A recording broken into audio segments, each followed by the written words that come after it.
Very good evening to all present here. I, Dr. Monica Suri, Head of School of Business, would like to welcome you all to this webinar on challenges and opportunities for startups and entrepreneurship, specifically in this post-COVID-19 time.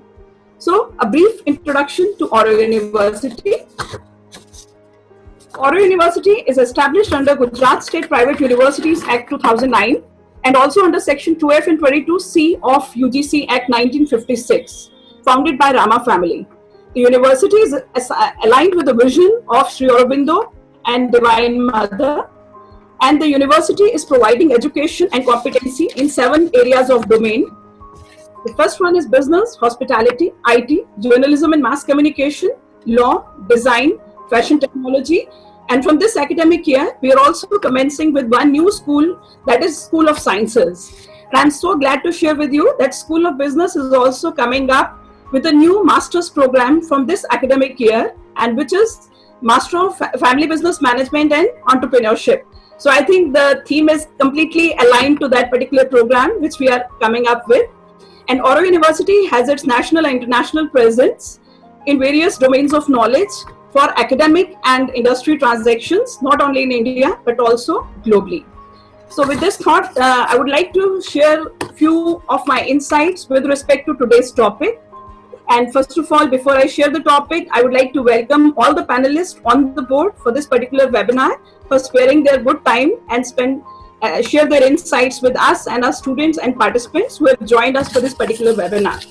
So I think I'll not be wrong in my thought if I say that the economic index of any state depends upon how productive its youth are. So building an entrepreneurial ecosystem is the need of the hour, and it will not be wrong again seeing the present situation of COVID-19 if we start visualizing India as entrepreneurial India based on the vision of our Honorable Prime Minister. So educating, training, coaching and mentoring of young startups and entrepreneurs should be the prime focus for our country, at least for next few coming years, with special emphasis on few important areas of concern, or we can call it the critical success factors also. Mentioning few are evaluating growth potential of new business ideas, building operational efficiency and speed of business for scaling up, key skill sets for early stage entrepreneurs, empowering women to embracing entrepreneurship, because we cannot underestimate the power of women also specifically and their contribution to this entrepreneurship. And last but not the least, most importantly, how can our state strengthen its economic index by building an agile environment and ecosystem for entrepreneurship. So with this thought, I hand over the session to Dr. Ramana for the introduction of our panel members and experts. It's over to you, Dr. Ramana. I, Dr. Chukra Venkatramana, Associate Professor, School of Business, Oro University. I would like to introduce the speakers. First, I'll start off with Ninad Karpe. Ninad Karpe is a partner at 100x VC, a VC firm which invests in early stage startups. Ninad has authored a book on business strategies titled Born to Baba, which received rave reviews and was listed by Amazon in its prestigious list of memorable books of 2018. He was the chairman Western region of the Confederation of the Indian Industry. For 2017-18, it is an honorary position. Ninad Karpe is the director of Aptech Limited and was the MD and CEO of Aptech Limited for more than 7 years, till 2016. He previously served CA Technologies as Managing Director of India, where he was associated with the company for more than 13 years, since the inception of its operation in India. Earlier in his career, Ninad Karpe worked as a consultant, advising companies seeking to invest in India. He is a frequent writer and speaker on business strategy, and he has also spoken at TEDx event. Ninad Karpe is passionate about supporting theatre and has co-produced 2 Marathi plays, which have received wide acclaim. He is also passionate about watching car racing. Now I'll give introduction about Gaurav Singhvi. Gaurav Singhvi is a chartered accountant, investment banker, and founder of the Financial Supermarket Group, which is a large financial advisory firm with offices across various states in India. He is a first generation entrepreneur and an angel investor for 50 plus promising startups through Gaurav Singhvi Ventures. He is a certified franchise executive, CFE, from the Institute of Certified Franchise. He is the managing partner and a stakeholder of Venture Catalyst, India's first integrated and early stage startup investment firm. He has made an unparalleled contribution to startup through various activities pertaining to incubation, networking, support services. Gaurav Singhvi has the vision of making India a vibrant startup nation. He is the executive director of BNI Surat, and he holds a master franchise for corporate connections in India for Gujarat and Rajasthan regions. And as General Director of CC, he has successfully spearheaded the launch of 2 chapters in 2 cities with a total membership of 45, and these members are corporate leaders. Now I move on to the introduction of Achal Mittal. Achal Mittal is a qualified CFA and MBA. Before embarking the entrepreneurial journey, Achal was a corporate banker with banks like HSBC, Citi and ICICI. After banking, Achal went on to start Rento Mojo, which is India's largest furniture and appliances rental company.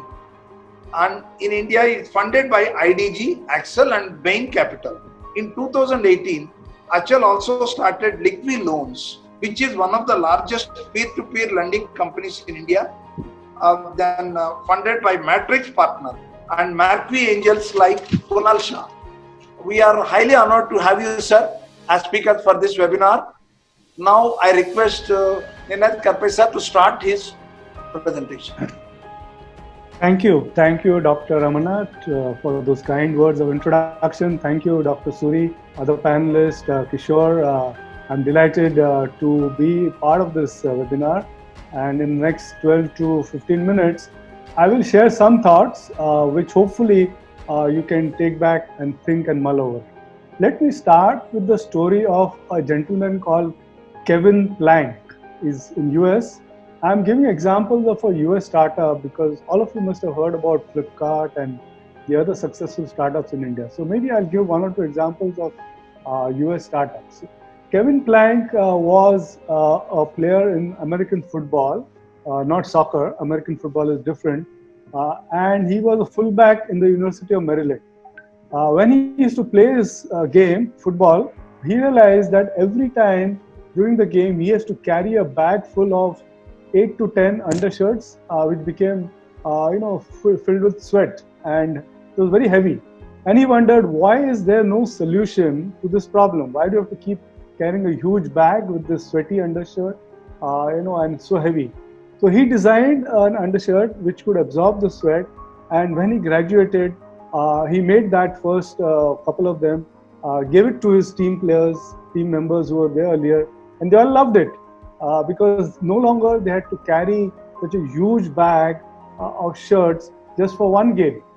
And that was the start of the company called Under Armour, UNDER ARMOR. You must check it out, his story, just to inspire potential startups. Because I'm told a lot of students who are on this call, he at one point of time did not even have money to pay $2 at a toll booth.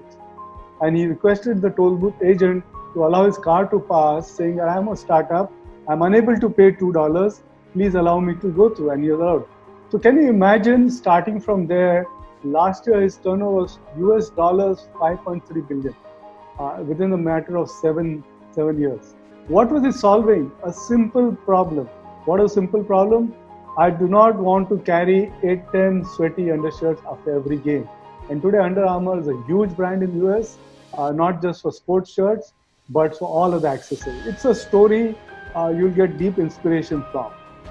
Before I proceed further, we must acknowledge the amount of effort taken by health workers and people across utilities. They keep us going. We are able to do this call because there are frontline workers working on behalf. So salute to all of them for the amount of effort they're putting. So we live in an uncertain time, and COVID, there are probably 3 situations that could happen. One is and hopefully that is the situation which will happen. Vaccine is with us within 12 months. The other is maybe the vaccine is here after 2 years. And the third is we have to live with this new normal. In fact, the WHO has said that we need to learn to live with this new normal. Today they have made a statement. I hope we do find a vaccine within 12 months and things go back to normal. But yes, we live in these kind of uncertain times. But there is one particular capability as a startup you need to have in these times. Earlier, we used to always look at a startup founder saying that does she or does he have a huge drive? Does she or he have animal instinct? Does she or he wants to conquer the world? All those spirits which are required. Now, the only quality we look at is does she or he have resilience? Can you stay it out?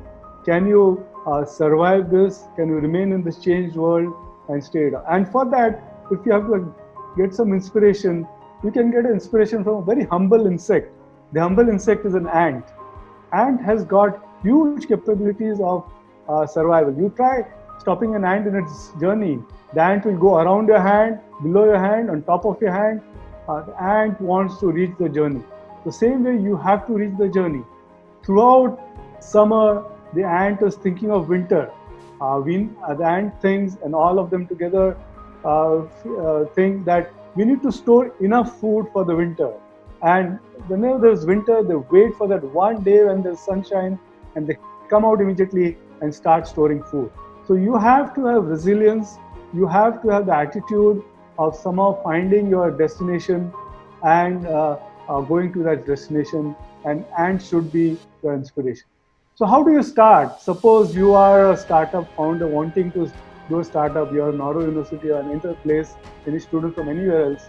Here are some 5-6 questions I would recommend you ask yourself and your co-founder or your mentor.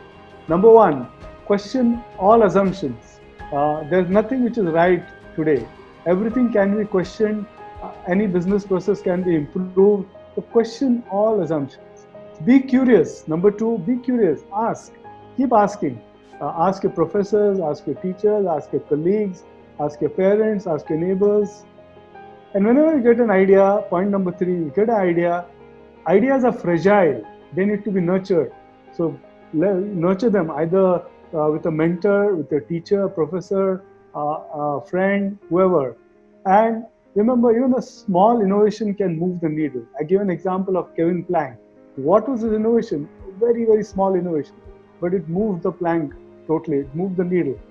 And incremental is no longer revolution. If you are going to increase your, something from 100 to 110, 120, it's not revolutionary anymore. It may be good business, but not revolutionary business. It has to be from 100 to 400 to 800 to 2000. So incremental is not revolutionary. And lastly, we are, as at 100x, we do early stage funding. But if you're a startup founder and you get some initial funds, doesn't mean it's successful. So that's the last point. You have to keep your eye on execution and performance. Funding is not the end of the story. In fact, it is the beginning. So what do VCs like us who do, early stage investments, what do we look at? Couple of things. What is the founding team like? What is the background of the team? Which institute are they from? Are you from Auro? Are you from which other place? What is the market size you're looking at? It has to be big. It can't be a small niche market. Then you won't get funded. What is your business model? Is it something new? Is it innovative? And what is the moat or unfair advantage you have against your competition or potential competition? If I start something and Dr. Suri wants to start it, what is it that would stop her from doing it? Is there an IP I have? Is there a process IP? Is the first mover advantage? What is the moat I have? And lastly, remember, if you go for funding, VCs look at a minimum 20x returns at early stage at least, a minimum. So if you're not able to provide that, returns to the VCs, it is not very easy. So let me now move on to the next thing, which I would, before you actually start your business, you have to also understand What is it that sets you apart? Is it your pricing strategy? Is it your rapid scale? Is your business model frictionless? Today, a frictionless model is very, very critical, and technology enables you to have frictionless model. The more human intervention, the more paperwork, the less the chance of scaling. And how much growth capital you require over a period of, let's say, 3 years, 5 years? Are you able to create value for yourself and for the investors? Remember, startup is not a game of having regular income. The answer is clear no. It is a game of wealth creation. It's a game of a long-term wealth creation for yourself as a startup founder and for your investor. If you're in the wanting regular income, startup is not the place for you to be. And finally, if the moment you go to VC, you have to remember that for the VC, obviously the end game is exit. So you have to figure out how you're going to provide an exit. With those kind of opening remarks, let me quickly jump on to the challenges and the opportunities. In terms of challenges, there are plenty, and you must have heard of them. I have a 3C formula, 3 C's. First is conserve cash. Whatever cash you have to conserve each and every rupee. There's no question about that. Cut cost. All your costs have to be relooked at. Can you have a 100% variable cost model? Do you need to have that rental in place? Do you need to negotiate with your vendors? Each and everything has to be cut. And lastly, you have to collect receivables. So the 3 C's you have to remember: collect cash, cut cost, and conserve cash, cut cost and collect receivables.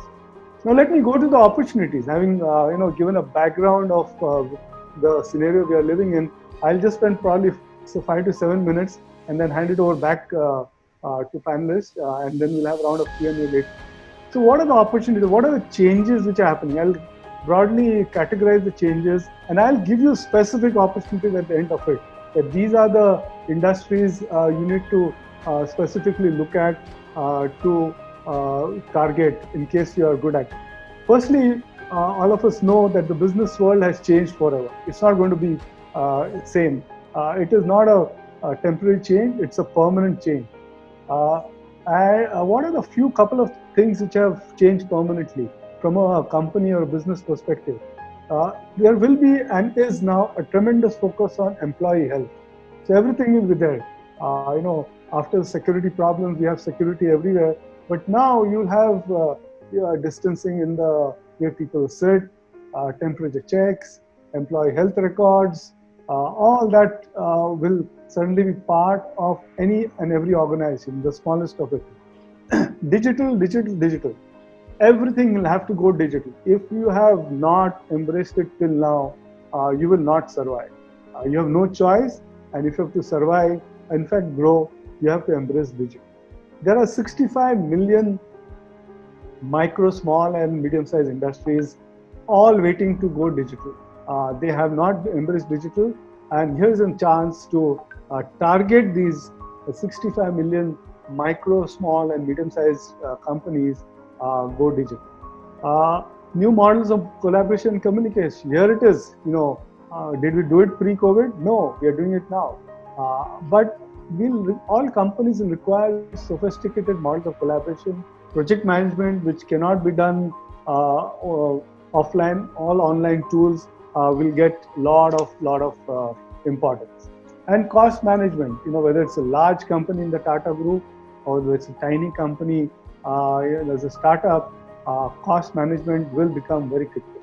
All companies will shrink, and that will become the new global order. We will not go back to the bloated size which was there earlier. Lean and slim will be the name of the game. Work from home as a big trend is now mainstream. Earlier, it was just something which was optional, which was given, and not many people looked at it as a potential option. But now it's mainstream. In fact, you may have probably read TCS, the largest IT company in India, has announced by 2025, only 25% of the employees will come to work. That's a staggering large number. 4.5 lakh people, and only 25% will come to office to work. And this is not something which TCS alone will do. A lot of companies will do. And we all know when TCS announces something, they certainly do it. So what is the impact of all this? Decision making will be decentralized. We'll have smaller office spaces, smaller head offices, only meetings once in a while where you want to meet face to face, and lesser travel. So that brings me to lifestyle changes. What are the lifestyle changes? Travel will certainly be much lesser. People will do these kind of meetings. I had come to Auro to deliver a talk some time back. I don't think I'll come again because you won't need to call me and you don't need to spend one day traveling by up and down. I can do the same thing now and you'll accept it. I can do it on Zoom or any other platform and it will get accepted. So it is now mainstream. It is no longer, even after the COVID crisis is over, I'm not going to travel even if you call me. And you're not going to call me because it's a waste of time and money, both. So lifestyle changes are huge. Consumption patterns are going to change a lot because if you're going to work and home from home, massive consumption pattern changes are going to happen. And I'll talk more about it later. As a person, each one of you will lay more emphasis on personal health, hygiene, immunity. All these industries are huge effort. Health should have always been on everyone's agenda as a number one priority. Unfortunately, it was not. But now COVID has reminded us that health should go back to the priority number one. So these are the mega trends. So what are the opportunities in the mega trends? What as a startup founder, what do you need to do? Firstly, online is a big opportunity. So if you have any product or service targeted not just to the 65 million people, but also to the rest, you are in the business. You must have read in the papers about the mega deal of Reliance and Facebook and WhatsApp.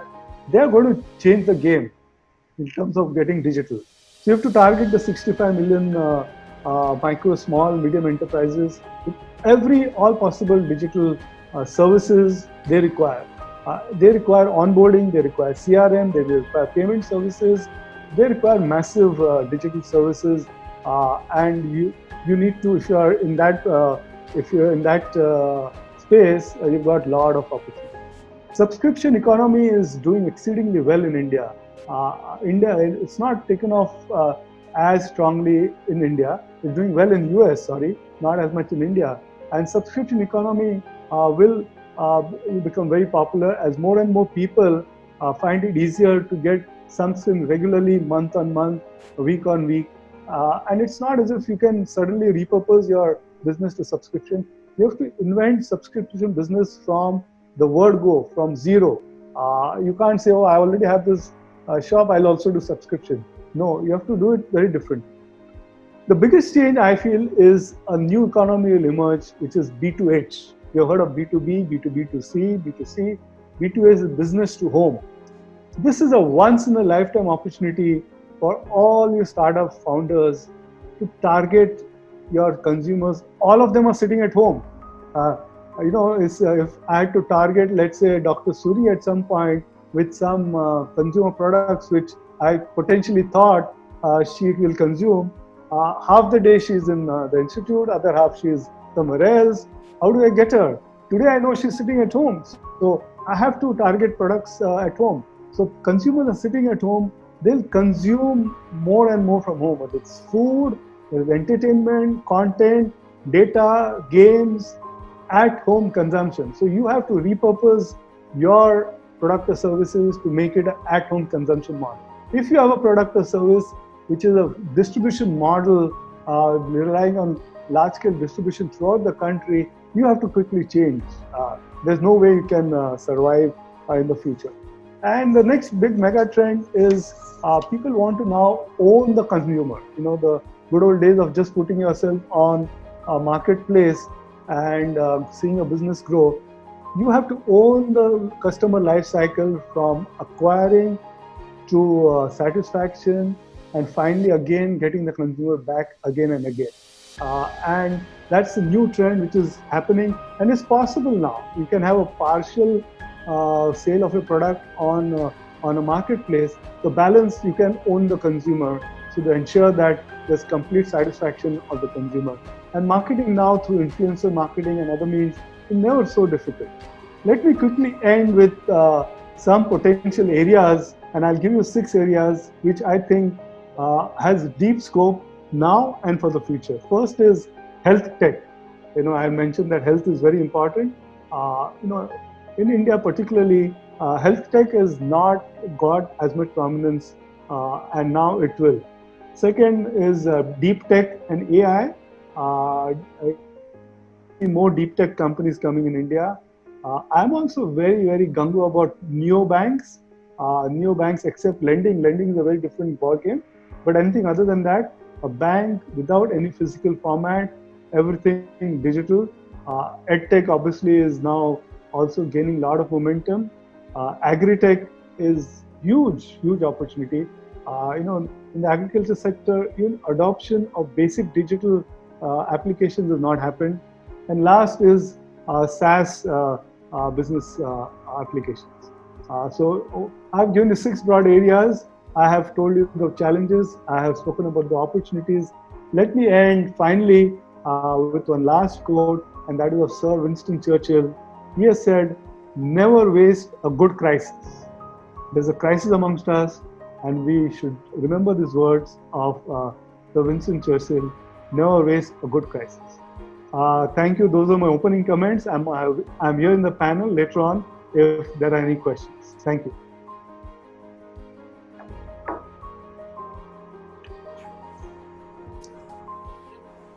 Yeah.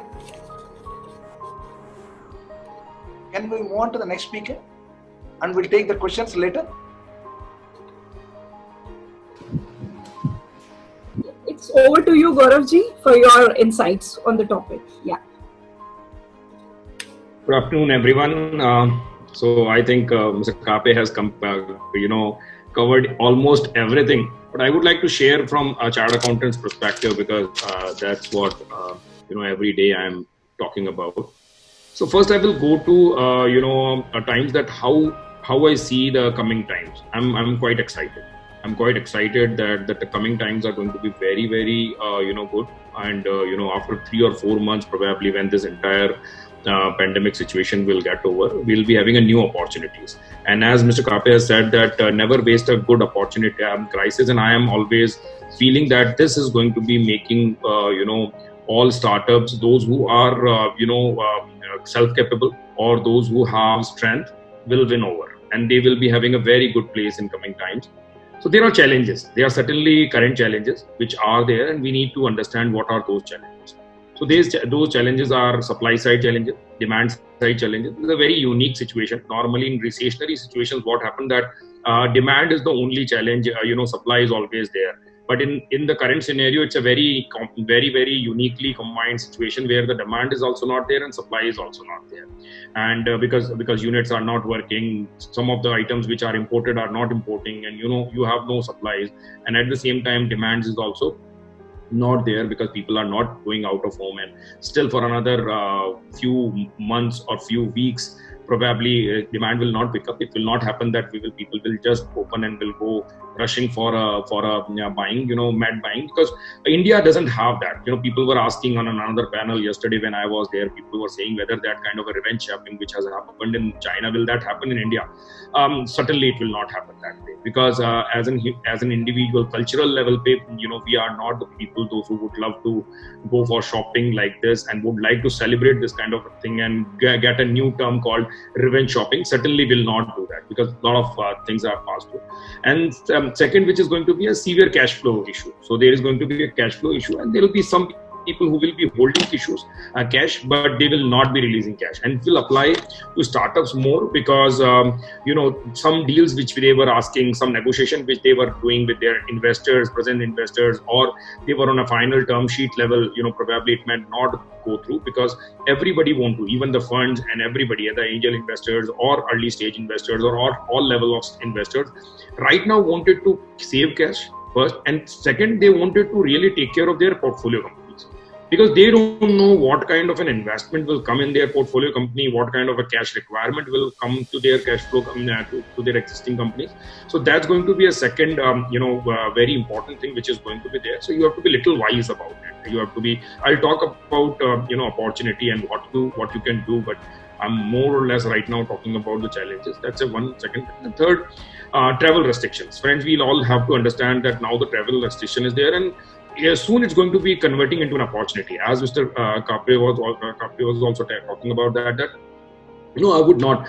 Yesterday I attended 3 webinars, and one was in Thai, Calcutta was doing one, another was Venture Capitalist arranged somewhere, and there was one another I was doing, and in the different places, and we could really comfortably do it in a day. There is no traveling, there is absolutely no time wastage, nothing, because normally as a speaker or as a panelist, whenever you go, you have only half an hour or 1 hour there, and for that you have to invest your 1 or 2 days, which doesn't make any sense. Now if you are going for a business trip where you have multiple activities, then certainly it does have, but so travel restriction will eventually convert into an opportunity. So certainly there is going to be a lot of travel restrictions which are going to be there, and to me business models will totally change. Whatever startups you are, whatever you have built, I don't know how valid and logical they will be eventually, because you'll have to really redefine them. You have to really relook at that, whatever they were post-COVID environment, how logical they were, and now, how they were pre-COVID environment, how logical they were, and in the post-COVID environment, how they will be. So you'll have to check that. I think you have to go very deep into that. I'll give some suggestions on that, but you'll have to really run through those kind of things. And when we talk of an opportunities, now I would like to talk more of an opportunity, because I am a very optimistic person. I talk of positivity more than anything else. So environment has become totally virtual. That's a beautiful thing. Now it has become a level playing field. Yesterday, what happened? Startups sitting in Mumbai, Delhi, Gurgaon had a moat, had an advantage. He could have approached any investor, anybody, any mentor very easily. Whereas when you are sitting here, the ecosystem is not there. But now ecosystem is converting into a virtual environment, and that would be amazing. Now you have the equal opportunity and access available to and some investors, some mentor, where you can come on the Zoom call or any virtual meeting platform, and you can have that kind of thing. So eventually, earlier what we were thinking of, that if you are sitting in a B town, because I'm talking more from the standpoint because we are in Surat and you are part of Oro. So previously we were always thinking that if you are part of Gurgaon or Bangalore or Mumbai, then only it makes sense for you. Then no, that's not going to be. Another, it will be a more advantage for you, because their cost structures will be much higher than your cost structures, where you will be working more from a work from home environment. You can have an employee sitting in Bangalore, and she or she may be working from home, and you can really do that, and that's going to be more acceptable. So that's a very exciting thing. You have to really look at that in a very deeper level. I don't know how are you, positioned in your business. Are you thinking as a startup? You should really think that you make your entire team lean first. Second, you think of a variable models or a work from home models. You find out that how can you do that. What could be those models? What could be those things which you can do in a variable environment, where you need not to keep a track on somebody's performance. You have to just do that. These are the 7 things. If you complete, I will pay this. Whatever. So I think that a lot of such models will emerge. People will have a multiple employment. There are some smart people who will have a multiple employment, that they are working from home for one company and they are working from home for another company, because there is a variable component which is available that you do. So I think that kind of a things will certainly start, and that could be one. And then I would suggest one more thing which is very important as an opportunity: collaborate to co-create. So if you wanted to co-create, you have to collaborate more than ever. You have to really think it very, very deeper level, that now everybody is not extraordinary in all the fields. You have to identify what's your mode, what is exactly you are good at. Are you good at product? Are you good at selling? Are you good at distribution? Are you good at technology? Whatever is your mode, just focus on that and create a collaboration. Collaboration just doesn't happen at the at the very big corporate level. It is very much possible at a startup level also, and I think very, very small M&As will happen in this entire environment. One very interesting thing which will come up, like small 2-3 startups coming together and they are combining their resources. That's going to be happening. if you are in that space, please look for that opportunity, because this is going to be a next big thing. Probably you can restructure your entire organization. A lot of resources can be pulled up. You can really collaborate with some startup. If you are good at product, find some startup who's good at selling. You are good at technology, find some startup who's good at distribution or anything. You'll have to go deeper at, because I can't suggest on that each and every one. Find your digital version more than ever. Find your digital version. Everything, whatever you are doing, find a new digital version for yourself. Everything. Look at. So I always suggest people 3 things have an expiry date, and more or less people don't understand that. People, process, and product. All 3 have an expiry date. Are you putting an expiry date? And when the COVID has come, I think it's all the more important that you review each and every process of yours. You review each and every product. Product means a business. So you may be offering some product before COVID, and now the situation has changed. Maybe the relevance of that product is now no more. So you will have to redefine that, and the people. So earlier the people, the skill set which you were looking for people, maybe a different skill set. Now you need a very different skill set. So please find a digital version of yourself. And you have to put digitalization in all of these things. You have to make your processes more which are aligned with a digital environment, which can be controlled remotely, which can be done remotely. Your employees can work more remotely. Work from home can be there. And that's one very important thing. So you will have to restructure the entire people, process, and products, which I would like to suggest. And then one more thing which I would like to share: find a new mentors.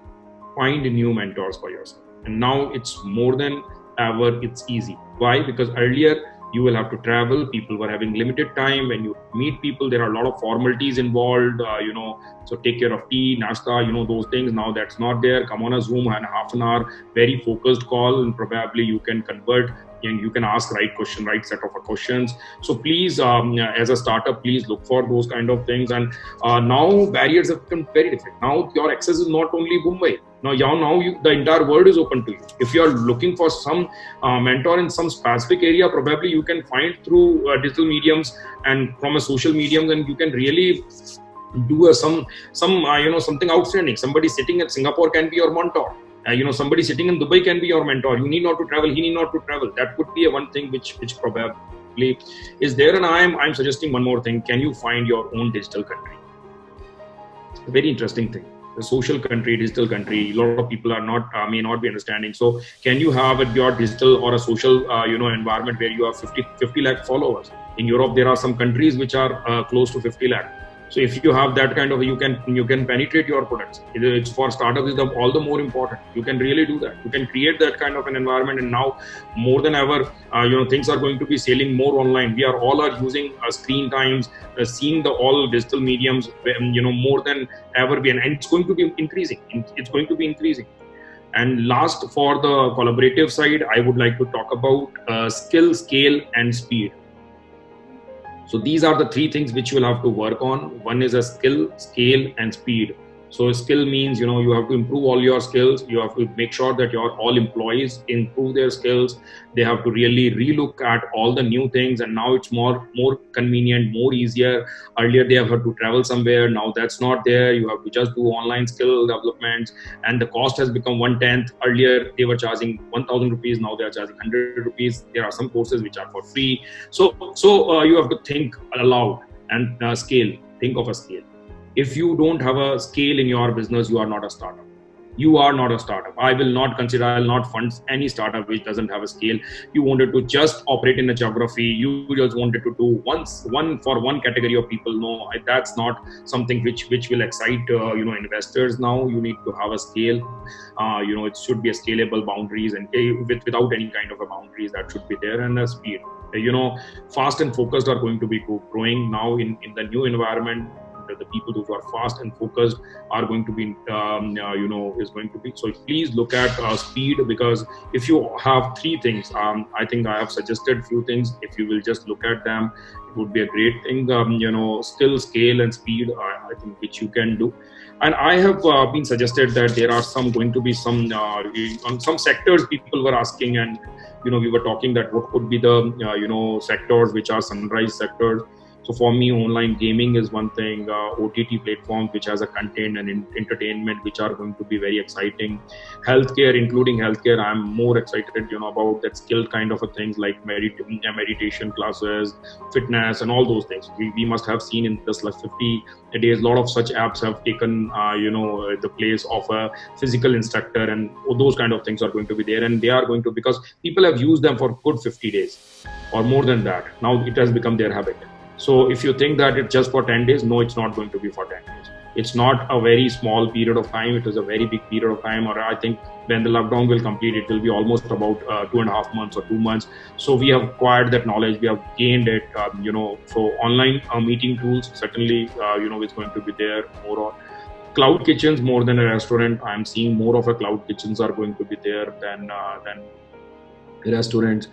Fashion, I'm seeing a lot of fashion retail coming into play, because people would not love to go to stores, and they would like to have more of online shopping kind of a thing, and so there are a few more sectors like an agri-tech, SaaS-based platforms, or something like that. So digital payment is one place where I'm seeing huge upside, because India has learned in this 50 days without how to work without using cash. We have used almost minimal cash. All of us have used, and we have used all whatever digital payments we had, payment gateways we had, and all those things. So I think most of the people will now go to that and would like to do that. So that's from my side, and I wanted to suggest for some few things for the investors, because when I was talking to Mr. Kishore, he was telling that few investors will also be there. So I thought, let me cover something from investors, because primarily I'm an investor, so I can talk from their perspective.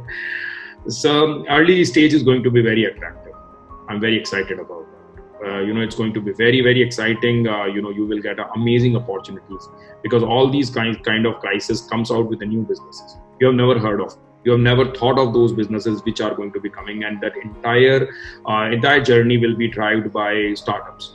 Because these are not going to be the people who are traditional people will not run those kind of new businesses. They are going to be all by millennials who are more interested into a startup. So please, as an investor, look at that scenarios, look at that opportunities, think, look from a more, deeper level that, how can you invest in such startups. And I'm very excited that in these times, 20% to 50% discount is available on the good startups. Earlier, people were asking for raising money on a higher valuation, whereas in the current scenario, all startups are ready to give a discount of 20-50%. So you can, I think, if you are evaluating some startup and if you are negotiating with them, it's the right time. You can do that, and nothing has changed except of this environment.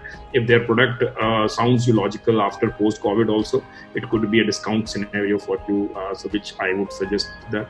And the last thing which I would suggest as an investor, be a part of a community.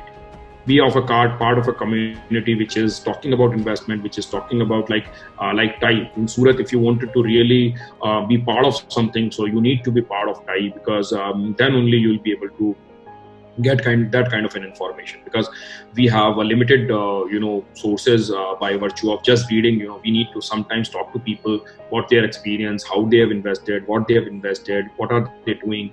So that's there. Thank you. That's from my side.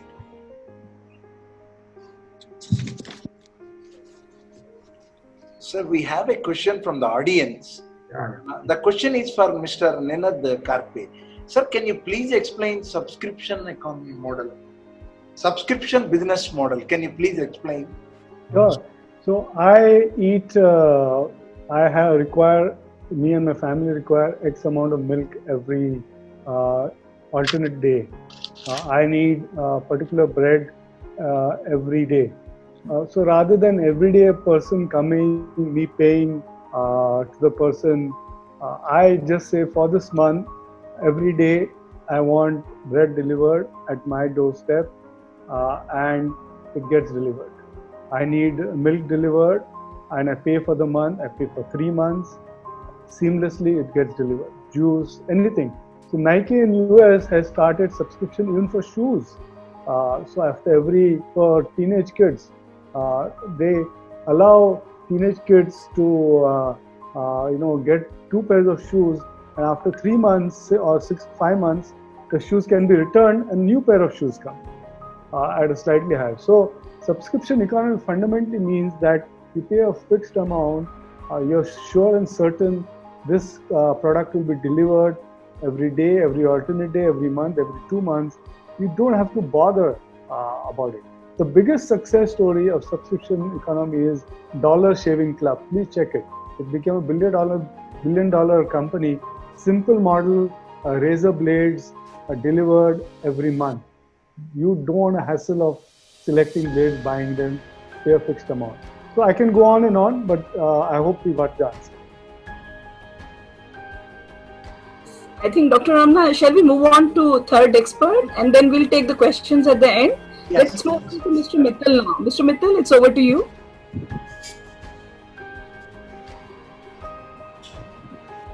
Hi guys, thanks for having me over. I hope you and family are keeping safe. Right, so I think Mr. Gaurav and Mr. Ninad have summed it really well. So that kind of gives me a chance to keep my speech a little short and sweet. I'll just briefly cover the entrepreneurial aspects of COVID and how it has impacted us as an enterprise and the challenges and opportunities which come out of this, right? So it's kind of funny how Gaurav mentioned, right, the speed and scale, which is still the favor of the season. I would kind of contradict that by saying stability and profitability, right? The entrepreneurship is not as sexy as it sounds, at least in the COVID and the post-COVID times. You need to first survive this year in order to get to speed and scale for the next year. You just need to think about survival. Look, this year post-COVID is not going to be easy for the following reasons. One, the scarcity of capital. For most of the Series B and C companies, we used to depend on global VCs and funds coming to fund us, right? But because of the travel restrictions, because of their ability or limitation of that to kind of comprehend the business from a webinar or a virtual call might be impossible. So given the times, a remote DD due diligence and all, VCs and funds are still struggling to kind of come to pace with all of these things. So fund raising for the next 6 to 9 months will be very, very difficult, and you need to preserve all the cash you have, right? So it's not the time to have the slogans like go big or go home, etc. You just need to sit at home, sit tight, and sit on lots of cash and cut all the possible expenses or the expenses which erstwhile would give you growth. Now you just need to conserve them to survive, right? Second, why it might get more difficult is big boys like Jio or traditional banks who were currently having the inertia of going digital. The COVID will forcefully force them to kind of get digital. And one of the biggest USPs of startups was that they were nimble, they were digital, they were tech savvy. Now, with the post-COVID world, most of the big boys or the industrialists would kind of transition to a digital world, and it needs to be seen how startups can kind of adapt to this change. And the third thing is the uncertain rules of the game, right? VCs or the funds earlier were forcing the startups to kind of grow at any cost, by the growth, or like Gaurav mentioned, right, speed and scale. Now suddenly these are the funds which are forcing you to check your unit economics, go profitable and all. So many startups are going to shut their shops due to these mixed signals, right? So these are the current challenges which most of the startups are facing. But remember, Airbnb kind of startups were the brainchild of all the crises, right? They came up in 2007, 2008 when the sector was extremely naive, and it had almost virtually shut down in the 2007-8 crisis, but it rose back from the ashes, and today it's the darling of all the investors. Second thing is, like if the last century was known for Tatas and Birlas, this century will be known for Bansals and Agarwals. And when I say Bansals and Agarwal, I'm saying Flipkarts and Olas, right? Even Ambani will be probably known by Jio rather than the oil industry, right? So the kind of innovation which we are seeing is unparalleled. And like Gaurav and Ninad mentioned, everyone will have a level playing field. It's people won't care whether you're Tatas or Birlas or Ambanis. We've seen Anil Ambani on one side as a result of non-innovation, and we've seen Mukesh Ambani. So it's a level playing field for everyone. Those who are able to innovate, those who are able to kind of be nimble and respond to the trends, they are the ones who are going to succeed. And mind you, not all the trends are monetizable. Okay, the biggest example is PureFit, right?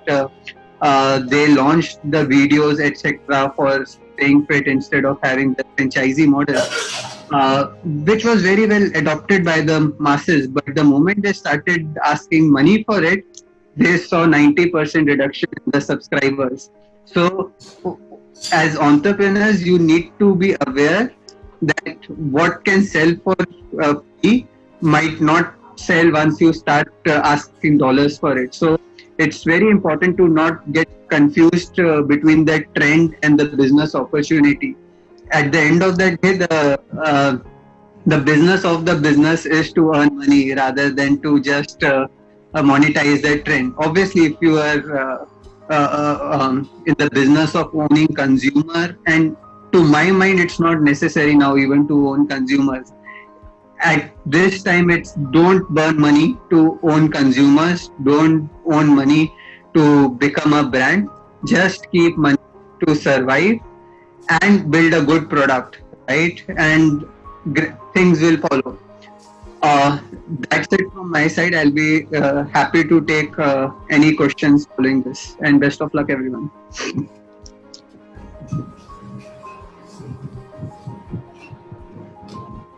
So there is a question from the audience. The question is, can you elaborate on agri-business and agriculture sector? Any of them? Sir, Ninad sir, I would appreciate if you can elaborate on agri-business and agriculture sector. Any of them, please. I will just give a quick response because one more panelist is there. Agri-tech is what I had mentioned. Today in agriculture, entire supply chain, everything is mostly manual. 99%. Very limited amount of tech is used in most of the processes and even in the main bit. So the entire thing from logistics, supply chain, everything you can use the technology there, and there's a massive opportunity. So that's my quick response. So there is another question. It is for Gauravji. You said focused and scale, which appear to be contradictory. Can you please explain? You said focused and scale. When you are talking of, so I fully agree to what Achal was saying, that right now situation is, but we have to understand that the life journey of a startup is not only this 6 months or 4 months. It's a long period which we are talking about. And certainly when we are talking of a post-COVID situation of 3-4 months, we need to be, more focused on, saving ourselves or being surviving. But I think when you will go in long run, you'll have to really grow. You'll have to grow because there's no other choice but to grow organically, inorganically. And as I was suggesting that probably we'll have a merger. So when I'm talking of fast and focused, certainly that's totally possible. And that's the way we have to think about it. Focus is not going for multiple activities together, having only one mode activity which you feel that can generate much more revenue for you, and you are good at that, and you can really scale in that, and then you will be faster. So that's going to be, for me, that's going to be a situation in coming times, that And if you have a lot of distraction, if you have multiple activities, certainly you can't be going fast. You can't be fast because you are attending too many, you are juggling too many glass balls, and that's not the way business can be done, and certainly not a startup can be done. Sir, another question, please. Sir, Nenad sir, do you think Uber and Zomato are adopting a subscription business model? No, they are different. Subscription is for some service or product which you require on a regular basis. Uber and Zomato are on-demand services. Whenever you want a cab, it should be available. That's very different. I think, sir, I'm glad to learn two important frameworks today. One from Nenad sir about 3 C's, and then from Gaurav ji, 3S. So I was expecting Mr. Mittal to come up with another connotation of, maybe 4 C's and 3 C's and whatever. So I think that actually makes us competent to come up with a framework and be focused. And I think I understood Mr. Gaurav well when he was talking about be focused and scale up. So he might be talking about identifying your USPs right in the beginning, because the market is going to be huge now. The competition earlier was fine, but now when we are going digital, you're not going to have competition only with a few local players or a few new ventures who are performing at the local level at startup and entrepreneurial businesses. But I think now the competition is also going to be boundaryless. This is what is expected from everyone, that they should be more focused in terms of identifying the need analysis of the respective area, and also at the same time defining the USPs for their products and services, so that they can make a competitive edge in terms of their good practices and best digital practices, I must say. So, and scaling up is another, that is just a measurement of what we are doing. So these are all together different connotations, but yes, very much aligned to each other. So if I may, I heard Achal carefully, very interesting comments. So he has said 3S, survival, survival. Yeah. Achal, I'm sorry I pulled words from your mouth. So he is in successful startup, so probably he has passed through their journey, and I think what he was speaking from a very successful startup communication, I think. Yes, sir. And Nenad sir, you also opened few sectors for startups like agrotech and all. So I'm sure you might have read in the news also since last 2 months, because the education industry has also completely revamped from physical infrastructure to digital infrastructure. So there are many startups in US and other parts of the world which are coming in the area of edutech. So edutech startups have actually taken a peak in terms of their survival, and maybe as a new upcoming projects, because everything has gone digital, right from small nursery school to higher education. The whole trend has completely changed. So I think other than Byju's might be one which has given one good entry as a first mover's advantage in one particular sector. But I think there are many things which are coming up in edutech sector also, because edutech sector will not be aligned only to education industry. They may be doing content development, as Gaurav sir rightly said, that if you don't have your unique content which will attract the people worldwide, and specifically the venture capitalists, they should be actually satisfied first from your content, and then only they'll be able to invest in your whatever ventures you are planning up with. So I think that is also one important point. Edutech industry is also picking up. Sure. No, I agree with you. Edutech is much broader than edtech, and I agree. It should be edutech, not edtech. Valid point, Dr. So if you have any other point from any other panelist, Kishorji, you have not said any word. We want to hear your insights also, and then maybe we'll pass on the session to Ashokji for his closing remarks and vote of thanks. Yeah, Kishorji, it's over to you. Yes, rightly said by the Gaurav sir that Achal sir is the successful startup company which has grown like anything. If they can provide some successful mantra or motivation mantra to all the students, entrepreneurs who are listening us, just to motivate them and to keep going in this crisis time. Achal sir? Sure. So see, in terms of the secret mantras, I think I have personally not reached there where any of which I say, and honestly the rules of the game are so ever evolving. Something which I say now might not be relevant tomorrow, and something which someone said 10 days back or a year back has been very, very different. But the few suggestions over here is that innovation, innovation, and innovation. You need to keep on innovating your game to kind of succeed in the business. That is the foremost, according to me.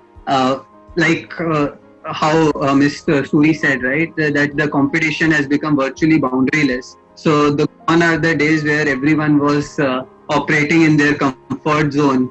A guy from a remote village tomorrow can disrupt you because opportunities are the same for everyone, while challenges might be limited for the people in tier 3 and tier 4 cities in terms of the manpower cost, etc. So there is a constant need for continuous innovation is how I will put it as. And I'm sure whatever new program we are coming at School of Business, sir, as I shared in the beginning, that Master of Family Business Management and Entrepreneurship, I think this is the time for us post-COVID to design the content in such a way so that, we should completely revamp the whole entrepreneurial mindset education.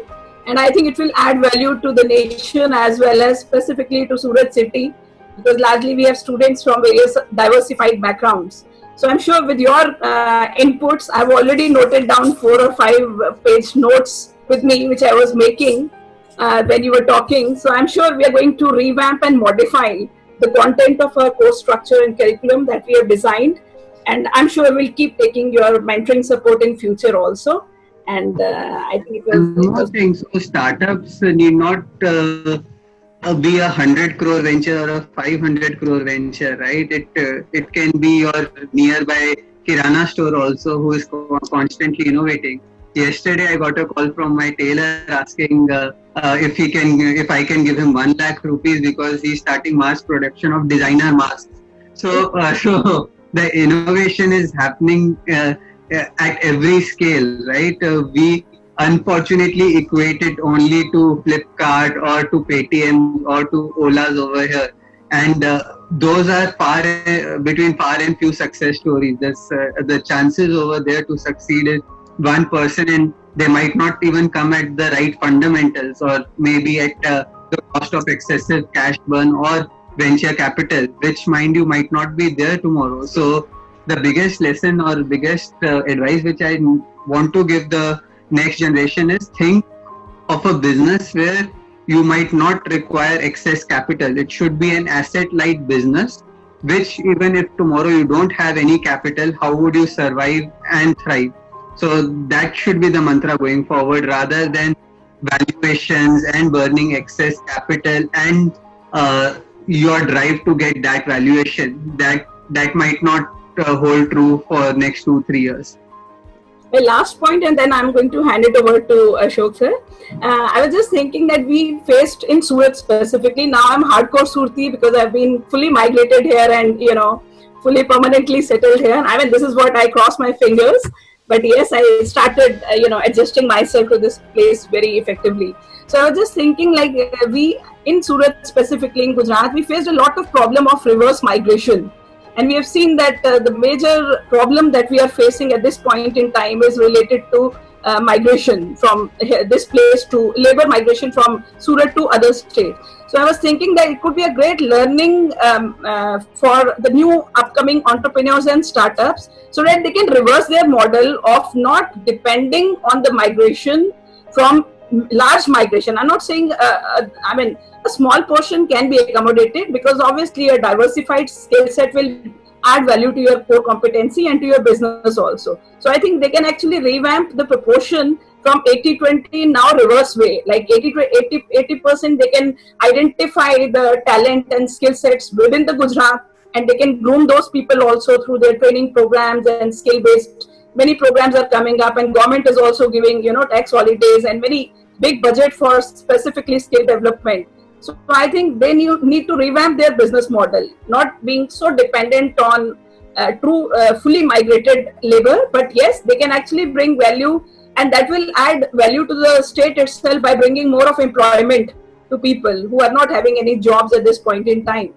So I think it would be a good CSR strategy also for them right in the beginning. So with this thought, I hand over the session to Ashok ji. Sir, it's over to you now for your closing remarks and vote of thanks. Sanjay sir, please. Sanjay sir, would like to write, sir? Sorry. To me? Yes, Sanjay sir, please. Sorry. Yeah. So I need to conclude and vote of thanks. No? You would like to share your views, then you would like to conclude, sir? They all were excellent, and they have shared their very precious views about that relevant topic. So with this note, that probably that I would like to propose a vote of thanks. On behalf of Auro University and PI Surat, we would like to extend gratitude to all three speakers of today's session. Ninad Karpe has enlightened us with the 3C, conserve cash, cut cost and collect cash formula for contemporary times and many other pearls which are relevant for startups. We are thankful to Ninad for wonderful insight. Gaurav has given a bouquet of tips and advices which are worth millions. Reinvent digitally and scale and speed as 3S for the startups can come as the precious advice for the entrepreneurs. We are thankful to our own Gaurav Singhviji for sharing crisp and precious points. Achal Mittal brought young energy and infused new thoughts and suggested with a survival mode. First and then think of revival, fast track. We are thankful to Achal for his wisdom and intellect to be short and sweet and yet more effective. We are thankful to all participants. Needless to say, we shall be bringing scholars and entrepreneurs on this platform as we believe in collaboration. Tai and Auro will be taking this initiative forward in coming days. Thank you so much. Thank you. Thank you very much, sir. Thank you. Thank you for Sir, inviting. thank you very much. Thank you. Yes. And thank you, Sanjay sir, for giving us opportunity to host this jointly with Tai. We get along very well. So, and we are working with a common objective and that with a not-for-profit and a very different way. Thank you. Thank you. Thank you, sir. Thank you so much. Niraj sir, Gaurav sir, Sanjay sir, thank you very much.